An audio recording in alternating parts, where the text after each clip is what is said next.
Welcome to the Alldus podcast, Women in ServiceNow series, a brand new series dedicated to showcasing the incredible women leading the way in the ServiceNow ecosystem. With your host, Ailsa Cassie, each episode will bring you inspiring conversations with trailblazing women who are driving innovation, breaking barriers, and shaping the future of ServiceNow. Whether you're an aspiring leader, a seasoned professional, or just curious about the impact of female leadership in the tech space, this podcast is your go-to source for inspiration and empowerment. Join us on this exciting new journey as we dive into the stories, challenges, and triumphs of the remarkable women making their mark within the ServiceNow ecosystem. It's the Alldus podcast, Women in ServiceNow series, and today I've got a very exciting guest, Kim Beene. Thank you so much for joining me today. Thank you for having me. I'm excited. Yeah. So Kim actually has an incredibly exciting position within ServiceNow within the federal space, but I'll let Kim give an overview of her background and tell us how you got to where you are today, Kim. Okay. So I actually started too many years ago, and I'm not going to mention when I graduated from college, but I started as a service desk analyst myself and working on a help desk at Motorola. And it was a large 30 plus person help desk. And I was there taking tickets, 55 tickets a day. And then I moved on to be the IT manager. So I worked on, outages and helping my agents be more efficient. And I really wish we had AI back then because it would have been a lot easier for us to solve problems. It's so incredible now what we can do to make their lives easier. And then I became a project manager of actual ServiceNow implementations. And I did that for over 15 years. So I have done probably over 1,000 implementations of ServiceNow. I love it. I'm glad that I'm here today. I feel very honored that I'm at what we call the mothership of our software. Yeah, I know. Well, it goes without saying that you've been very, as you said, deeply embedded within the ServiceNow ecosystem for a long time. And it sounds like you've had kind of bits of leadership experience, even from the very start of your career within the space. And your role now, tell us a bit about that. Sure. This is one of my first individual contributor jobs. So I've always had a leadership management role, and I've always had teams of people that I've worked with, which I really, really love. And I do often miss, but I find that my position now to continue those skill sets because I'm what's called a solution sales executive. So we're an in-between layer of what an account executive is, and then we belong to individual BUs. So I currently are under the TX, which is project management and asset management. So all things project, all things asset, which is perfect because I ran a PMO for so many years at the partner that I was with, Highmetric. And for me, I continue to use the management skills because for my clients now, which is the Air Force and Army, I work with them to ensure that my tools are being successfully implemented, and also that, of course, I help the AEs with sales and product understanding and making sure that the AEs understand what we're doing within our BU as upgrades and new features that are coming out and AI and all that stuff. So things PMO and assets. And of course, working for such exclusive and interesting customers must keep every day just as exciting as it was when you probably first joined the ecosystem. And given that you've seen so many implementations from start to finish, let's just jump straight in. You've seen some highs and lows, I'm sure, over the years. What is the most common mistakes that you see customers make when they're starting an implementation? That is such a good question. I'd say a couple things that I really want to shout out here. You need to have leadership buy-in and stakeholder buy-in. Without someone leading the ship, without someone that's saying, this is the tool of record, this is what you're going to be using, and without someone really saying to the team, I want to hear your voices, but I also want to make sure that we do what's best for the business. That's my number one thing. You have to have stakeholder buy-in. I think number two is lead with the people side of change. So lead with understanding that any tool you'll implement, it has to do with how the person's going to use it.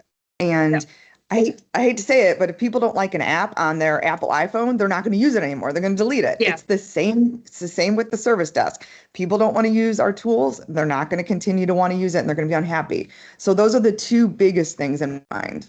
I think also, let me add one more. You have to know that you can't just buy the tool and it's going to work. You have Yes. to actually, as a company, you have to do things like homework, and you need to get the right, categorizations. So think about what you want to get as the end result. Like when I was an IT manager, I wanted to see how many calls were made against, let's say, Adobe Acrobat Reader or something. I want to Yep. see what issues were submitted so that I can turn around and make a knowledge article so that my users could then be more self-sufficient and Yep. not have to call the service desk next time. So think of the end result before you think of, I'm just going to buy this and implement it. It doesn't work that Yeah. way. You need to think a few steps ahead. Yep. Yeah. Exactly. You've given some great advice already there, Kim, but is there anything else in particular that you would advise customers to do before implementing or while implementing a tool within ServiceNow? So I'm going to go and say, because I am the project management piece, use SPM in your instance. I don't care if it's in development. I don't care if you don't own it. Use it so the people that are starting to help the implementation team, they're going to start to get to know the tool themselves, and then they're going to be your subject matter experts. So they're the Yep. ones that are going to help you and carry you through UAT or through end user training. They're the ones that can, they can walk up, and it's a force multiplier. If you have people that are on the team that are knowledgeable from the get-go and using the system, they're the ones that are going to help you in the long run. Yeah, you're kind of encouraging, well, you're creating your own internal champions while also Yes. getting the benefit of the tool. Yes. And I know people are going to say, I use Jira. I always, I can't. Listen, I am going to go on record and saying, yes, I'm biased. Our tool is amazing. I actually implemented Remedy, Jira, SailPoint, lots of different tools. I've That's seen why it I'm all. here at ServiceNow. I've seen it all. I get it. But the underlying importance is the same. People need to feel heard, and they need to understand, like, hey, if I don't want to do this, why should I? Well, you should, because in the end result, I have to go into a meeting with executive leadership and I have to report on this. And if I have to do that, I don't have to come and ask you all these questions. If all I can do is look in a system and one click and it's in real time, and I don't need to bother you with that. That's the importance of what really you're doing with the system. It's something that you want to make it so that it's working for you, not against you. It makes complete sense. And we've mentioned that, you've had a lot of leadership roles over the years, even from very early on in your career, you kind of jumped straight into it. What was it like jumping into management or into leadership positions, given the career that you've had? I'm not gonna lie to you. I was like, what am I doing? At the time, I think I read, and I'm still like this today. I read books after books, like, how can I do this? How can I do that better? And managing people at the time, I think I was in my lower 20s, and Yep. managing people that were, 40, 50 above. I mean, that was hard because I wanted to make sure that I wasn't the person that was making them feel any sort of way. And I think that when managers lead with empathy and they lead with being a human and caring about each individual person, that is the way that you're going to be successful as a team. I don't ever want to be the person that makes someone's day worse. I want to make their day better. I want to, Sure. all those memes. Yeah, all those memes you see on LinkedIn, that's important. People look at, I want to tell any manager out there, look at all those memes. It's true. If you're a leader, people will follow. If you're a, micromanager, nobody's going to like that. Like it's that Yeah. simple. And it doesn't always work that way. And I wish that it did, because having a good manager is probably the most important thing about your job. I'm lucky I have a great one. So if he's listening, I love him. But I think that is really, really, really important. How long and how many hours do you spend at your job? Sometimes more than your family. Not that that's good, but sometimes you No, spend it's more time at true. your job. You want to Yeah. like it, and you want to like the people you work with. Yeah, I know there's nothing worse than, if you're in a position where you're dreading the day ahead. But like you said, having a manager that's really on your side and leading the work that you're doing makes such a massive impact for people. And for those listening, I got to meet Kim at Knowledge this year. And I think you'd said so yourself. You could have described Knowledge in Vegas as like your kind of Super Bowl, because so many people are there that are connected to you, that you've worked with in the past, that you've maybe had some sort of influence on during your time in the ecosystem. And it's nice to see kind of firsthand that people really have valued the work that you've done for them, and you still care for them even now your paths aren't aligned or you've moved on to something else, you've got those existing relationships that people cherish probably and look back and think, I'm very glad that Kim was my leader back in the day.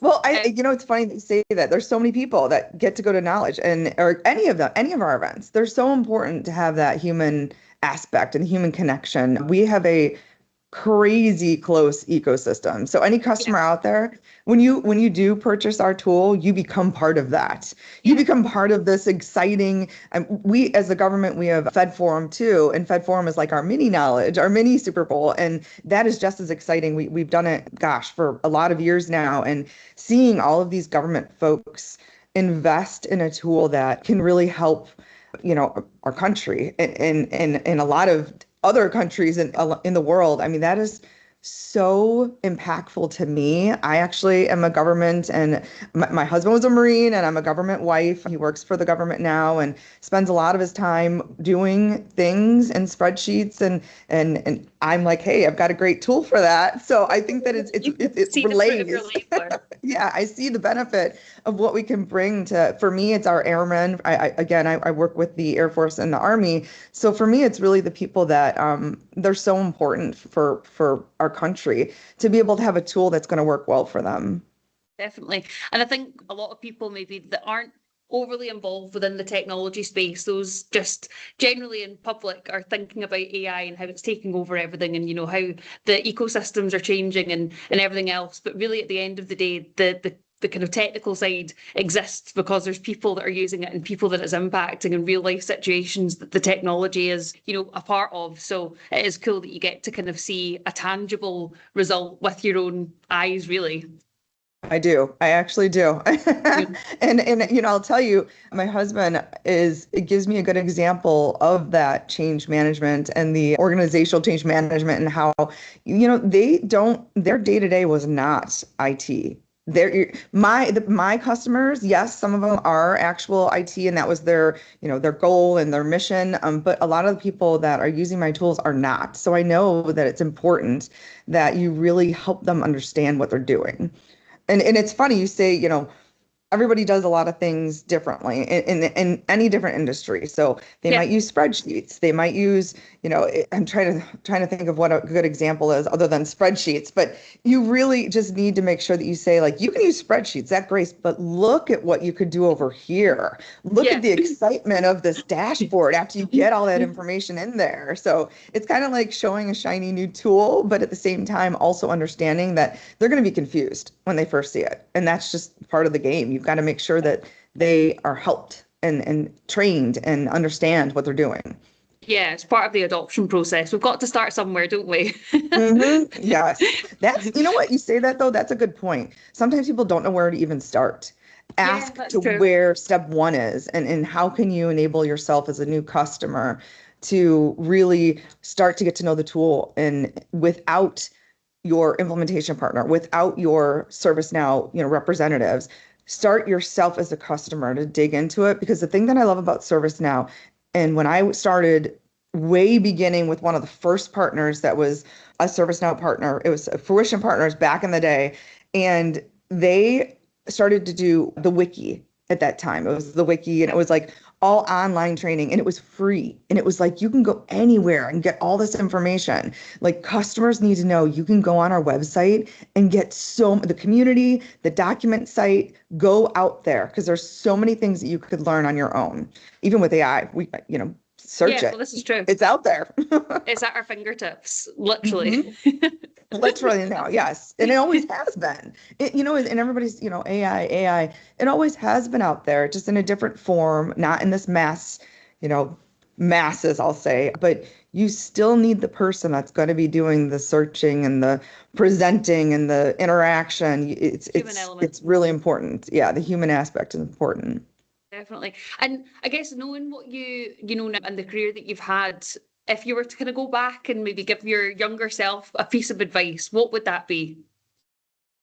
I would tell myself to believe in myself. I I've always had imposter syndrome, and it's funny. I have a really close friend that, and if he's listening, I'll give a shout out to him and a lot of people that have been in my life that say, I don't know why you don't feel, Kim, that you've accomplished this, that, and the other. And somebody sent me, even though I knew who it was, anonymously sent me a confidence book. It was like the Harvard, Business Journal Confidence, and I read it, and I was just like, I wish I would have thought that I could know the answers without feeling that I am a, a dumb female. It was Yeah. such a stereotype for so long in my decade of life, and or I should say, you know what I mean, my my lifespan, that Yeah. I really wish that that wasn't a thing, and that I could be just as respected as in my own brain, as everybody else saw me and perceived me as.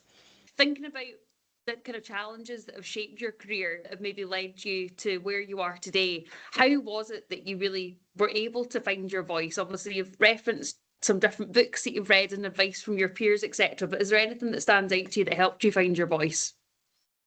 I would say that, and anyone who knows me really well, I'm very spiritual. And I unfortunately have a little bit of a background that I had lost. My dad passed away suddenly when I was 7 months pregnant with my son. And that was hard. It was, yeah. And it's, I will tell you that that formed me into a different person in a good way. Yeah. I realized that life can change in a heartbeat. He passed away in a day. He was gone in a day. And I was like, whoa, I I need to live every day like it's the last. Yeah. When people come to my funeral, I want people to say, Kim helped me. Kim did a good job.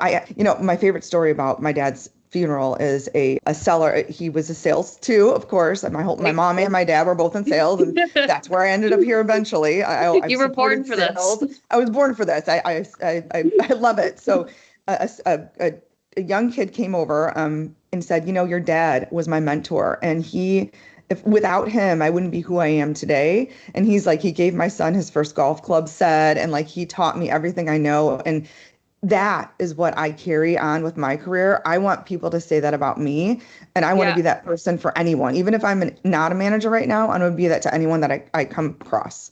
Yeah. Oh gosh. Well, thanks for sharing that story with us. And it is, I'm sure you're doing your dad proud all the time with especially the network that you built. And like I said, even seeing firsthand how many people, you've been able to speak to and motivate throughout their careers. I think that speaks volumes to who you are as a person. So yeah. And you've scaled teams, you've developed major customers, accounts, and you've worked with a number of different experienced professionals. But when did you feel like leadership was the right thing for you to continue in leadership space? So it's funny because I think that how I mentioned earlier that leading with EQ instead of IQ, Yes, I like that. I think that's when I realized, like, okay, Kim, you may not have the highest IQ in the world. You may not articulate the best. Like now I'm getting all my algorithm is articulation and how I can articulate better. And like, I'm trying to learn how to be able to be a better speaker, et cetera. And because I'm in awe, like when you see, someone like Bill McDermott on the stage, you're in awe. You're like, how did he get there? How could I learn how to do that too? Yeah. And building that confidence that, yes, I can learn that too. So Yeah. I think that having other people around me and other leaders around me that inspire me is something that's really important, that you have like things to strive for and people to model off of. Yeah. So that is really important for leadership. And also, again, even though I'm not in a leadership position today, you lead in your everyday roles. Everyone leads. Yeah. Everyone leads even if you're, the analyst on a project, you're leading the area of what you're working on with other people. You're the one that can go and say to everyone, hey guys, I am the expert in X, Y, and Z. I'm going to help lead you guys so you can also be just as good, if not better than I am with X, Y, and Z. So that everyone can do. Everyone can be a leader. Everyone can share their knowledge. That is something that I feel we don't do enough of. Share your knowledge. Love the fact that someone's going to be better than you, because you'll never stop learning. And you could also learn new things and be better at new things. But you want to strive. I feel that everybody should strive to make, 10 people better than you are with what you know. Don't Yeah. hold, don't gatekeep. And, as far as women in IT, a lot of women feel like they need to prove something. I probably was that way too, but I've had women Yeah. leaders that I don't want to be like because I feel that they were, trying to prove something. You don't need to try. When you lead with empathy and you say, I want you to be on my side and on my team, in my boat, rowing in the same direction, that's when you really will succeed. Your husband's also working within the government as well. So you've got both very demanding roles, roles that take up a lot of time, not just physically, but probably mentally as well. How Yes. where do you find balance? How do you balance it all?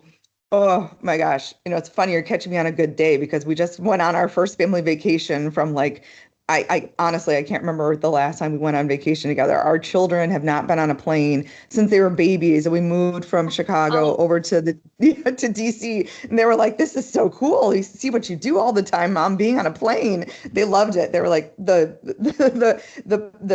flight attendant came and she was like, what would you like? And they're like, oh my gosh, we can ask for whatever yeah. drink we want. So it is hard to find balance. I think I need to do it more. I realized that this was a great thing and a memory for them, and time is going by so quickly. They're now, so much older than they were.